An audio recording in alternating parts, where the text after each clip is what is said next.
தமிழக தேர்தல் குறித்து உளவுத்துறை மூலம் மோடிக்கு சென்ற ரிப்போர்ட். உடனே அண்ணாமலைக்கு போன் போட்ட மோடி. தமிழகத்தில் நாடாளுமன்ற தேர்தலுக்கான வாக்குப்பதிவு இன்னும் சில நாட்களே உள்ள நிலையில் இறுதிக்கட்ட பிரச்சாரத்தை நோக்கி அரசியல் கட்சிகள் மிக தீவிரமாக களத்தில் வேலை செய்து வருகிறார்கள். நாடாளுமன்ற தேர்தல் தொடங்குவதற்கு முன்பே கடந்த ஒரு வருடத்தில் எப்போதும் இல்லாத அளவிற்கு அடிக்கடி தமிழகம் வந்தார் பிரதமர் மோடி. இதற்கு முக்கிய காரணம், முன்பு எப்போதும் இல்லாத அளவிற்கு பிரதமர் மோடி சமீப காலமாக தமிழகம் வரும்போது தமிழக மக்கள் கொடுக்கும் உற்சாக வரவேற்பும் மீண்டும் மீண்டும் பிரதமரே விருப்பப்பட்டு தமிழகம் வந்தார் என கூறப்படுகிறது. இம்முறை தென்னிந்தியாவில் குறிப்பாக தமிழகத்தில் மிகப்பெரிய வெற்றியை பெற்றே ஆக வேண்டும் என்பதில் உறுதியாக இருந்த பிரதமர் மோடி அதற்கான தேர்தல் வியூகங்கள் குறித்து தொடர்ந்து பாஜக தலைவர் அண்ணாமலையிடம் கடந்த 6 மாதங்களாக தொலைபேசியில் பேசி ஆலோசனை நடத்தி வந்துள்ளார். குறிப்பாக அண்ணாமலை மீது மிகப்பெரிய நம்பிக்கையை வைத்துள்ள பிரதமர் தமிழகத்தில் இருந்து குறைந்தது 5 அமைச்சர்கள் இம்முறை இடம்பெற வேண்டும் என தன்னுடைய விருப்பத்தை அண்ணாமலையிடம் தெரிவித்துள்ளார்.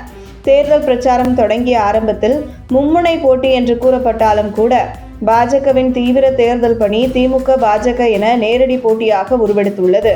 மேற்கு மண்டலம் மற்றும் தென் மாவட்டங்களில் பாஜகவுக்கு சாதகமான தேர்தல் களம் மாறி உள்ள நிலையில் சமீபத்தில் சென்னை வந்த பிரதமர் மோடி பாஜக வேட்பாளர்களை ஆதரித்து பிரச்சாரம் செய்த பின்பு சென்னை மற்றும் அதன் சுற்றியுள்ள பகுதிகளிலும் பாஜகவுக்கு சாதகமாக களம் மாறிக்கொண்டிருக்கிறது.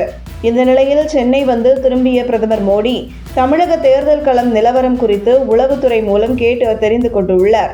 அதில் பாஜக வெற்றி பெறும் தொகுதிகள் எது, கடும் போட்டியாக யார் வெற்றி பெறுவார்கள் என கணிக்கவே முடியாத தொகுதிகள் எது, 2ஆம் இடம் பெற இருக்கும் தொகுதிகள் எது என்பதை உளவுத்துறை மூலம் தெரிந்து கொண்ட பிரதமர் மோடி மிக கடுமையாக போட்டி இருக்கும் தொகுதிகளில் எந்த மாதிரியான பிரச்சார யுக்திகளை கையாண்டால் வெற்றி பெறலாம், 2ஆம் இடம் பெறும் என கணிக்கப்படும் தொகுதிகளில் எப்படி தேர்தல் பணிகளை தீவிரப்படுத்துவது என்கிற தகவல்களையும் சேகரித்து கொண்ட பிரதமர் மோடி உடனே அண்ணாமலையை தொலைபேசியில் தொடர்பு கொண்டு வெற்றி வாய்ப்பு உள்ள தொகுதிகளை குறிப்பிட்டு சொன்னவர், கடும் போட்டியாக இருக்கும் தொகுதியில் அதிகம் கவனம் செலுத்த வேண்டும், அப்படி செலுத்தினால் இம்முறை இரட்டை இலக்கில் மிகப்பெரிய வெற்றியை தமிழகத்தில் பெற்றுவிடலாம் என அண்ணாமலையிடம் பிரதமர் மோடி தெரிவித்ததாக பாஜக வட்டாரங்கள் தெரிவிக்கின்றன.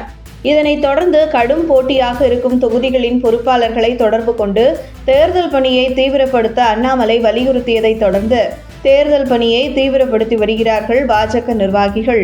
இந்த நிலையில் தேர்தல் தேதி நெருங்க தேர்தல் கள நிலவரம் மாறும் என கணிக்கப்படுகிறது.